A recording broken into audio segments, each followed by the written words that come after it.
Hello everyone, কেমন আছেন? কী অবস্থা? আজকে আমরা একটা খেলা দেখতে যাব। তো এখানে একটু মজা করলাম, দেখতে খুবই ভালো লাগলো। আনন্দ বাজারটা খুব ভরপুর ছিল, দেখেছিলাম কিন্তু খেলাটা বিশেষ করে যাওয়া হয়নি। অনেক মানুষ ছিল, দেখা করার মতো সময় ছিল না। তবে খুব ভালো লাগছে দেখতে, বিজয়ীটা খুব ভালোই ছিল। হয়তো খুব ইয়ে লাগে, তোমাদেরকে দেখাতে পারিনি। বাচ্চাদের নিয়ে গিয়েছিলাম, খুব আনন্দ করেছিলাম, খুব ভালো লাগলো। তো যারা যাওনি বা এরকম খেলা দেখতে উৎসুক, তারা অবশ্যই যাবে, দেখবে।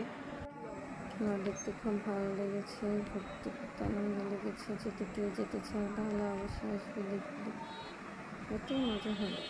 কেউ না যেয়ে থাকলেও যাবা, একটু সময় কাটাবে, ব্যাস আর কিছু না। অল্প নিমেষের মধ্যে খেলা দেখে আনন্দটা অন্যরকম। শুধু হয়তো একটু আনিজি লাগে, ব্যাস আর কিছু না। তবে সবাই যাবে, সবাই আনন্দ করবে, এটাই তো মুহূর্ত, এটাই সুন্দর, এটাই অনেক ভালো জিনিস। খাওয়া দাওয়ার ব্যাপারে বলতে গেলে অনেক কিছু ছিল, যা দেখে মনে হয় সবারই পছন্দ হয়েছিল। আমিও করতে পারিনি, তাও খুব ভালো লাগছে। ধন্যবাদ।